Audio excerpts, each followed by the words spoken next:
Heng Permansor Terrae has been recently released and he has quickly risen up to the top of the meta right next to Hyacinth.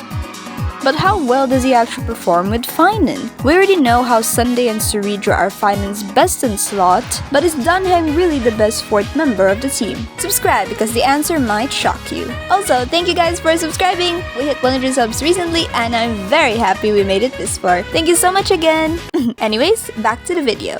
I'll be showcasing a run with Heng Permansor Terrae in Night 2 Anomaly Arbitration run while also comparing it to the run without him using Bronya from my previous video. Tell me in the comments if you want the full video posted since I will be cutting parts. Let's begin. Something a lot of people don't realize is that until the elite uses her him, she still takes full damage. So for Phainon, it's crucial to land 2 full meteors before that happens. Now, let's compare both setups. With Bronya, Phainon hits for 882k plus 902k. With Heng, Phainon does 763k plus 806k plus 118k from the dragon. Even counting the dragon, that's 1.78 million versus 1.68 million in total. Basically just one dragon's worth of difference. Which sounds fine, but here's the issue. The dragon only moves twice. After that, Phainon's attacks start hitting less compared to the previous run. This becomes clearer later. In a Heng run, Phainon uses one meteor on the elite, then another on the meme, leaving the meme at around 33% HP.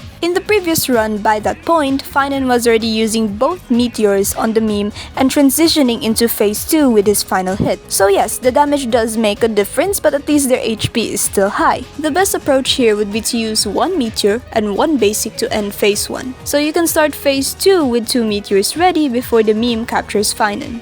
Now for phase 2.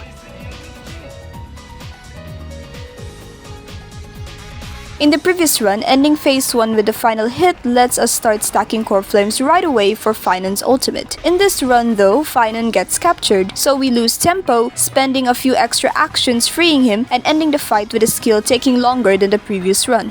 For most Phainon mains, Sustainless is the popular playstyle. You run Phainon with 3 supports, forget safety because after all he heals himself anyway, so do you really need a healer? But as endgame gets harder, his ability to finish fights in 1 or 2 ults fades away, and when that happens, survivability starts to matter. So who is the best support for Phainon? It's Cyrene obviously. Jokes aside, it really depends on your situation. If you can end fights within 2 ultimates or less, go with Bronya. She helps you build core flames faster and amplifies your damage. But if you're struggling to meet the damage check or your fight drags on, Heng becomes a better option for consistency. I think as future light cones come out, Heng Permansor Terrae will scale even better as a support, but for now, pick whichever fits your run situation. And that's the breakdown. So, is Heng really Phainon's best partner? Not always, but when fights drag on, he definitely earns his place. If you enjoyed this breakdown or learned something new, drop a like, subscribe, and let me know in the comments what you think. Thank you for watching, and thank you once again for 100 subscribers.